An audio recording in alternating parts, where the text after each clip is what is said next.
Important page সম্পর্কে আলোচনা করবো স্টাফ।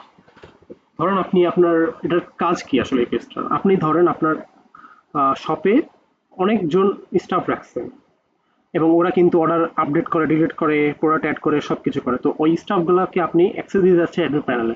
তাহলে আপনি কি সুপার অ্যাডমিন রোলে অ্যাসাইন করবেন? না, আপনি তাকে করবেন স্টাফ হিসেবে। সুপার অ্যাডমিন হিসেবে অ্যাসাইন করলে ওই কিন্তু চাইলে আপনাকে রিমুভ করে দিতে পারে, তো আপনি এই রিস্কটা নেবেন না। তাহলে স্টাফ হিসেবে আপনি কি করে অ্যাড করবেন? এখান থেকে স্টাফ ম্যানেজমেন্ট থেকে।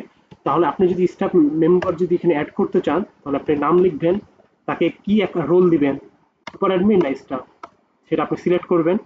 তার নেটওয়ার্ক আইডি অথবা ইমেল অ্যাড্রেস দিবেন, অ্যাক্সেস কি দিবেন, যে পাসওয়ার্ড, সে পাসওয়ার্ড আপনি ইনিশিয়ালাইজ করে দিবেন, তারপর আপনি ওকে অ্যাক্সেস দিবেন।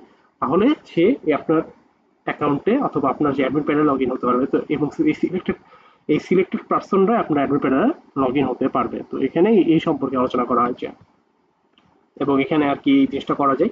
এবং এখানে একটা বিষয় যে চাইলে আপনাকে, লাইক আপনি একে অ্যাসাইন করছেন এবং একে আপনি ডিঅ্যাক্টিভেট করে দিতে চান, তাহলে এই কিন্তু আর আপনার ওয়েবসাইটে অ্যাডমিন প্যানেলে লগ ইন হতে পারবে না।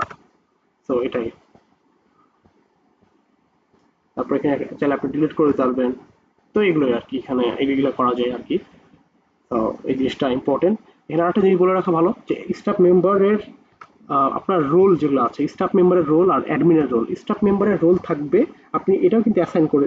স্টাফ মেম্বার কিন্তু সবকিছু কাজ করতে পারবে না। যেমন স্টাফ মেম্বার যদি কেউ ঢুকে, তাহলে সে কিন্তু প্রোডাক্ট দেখতে পারবে জাস্ট, প্রোডাক্ট কিন্তু ডিলিট করতে পারবে না।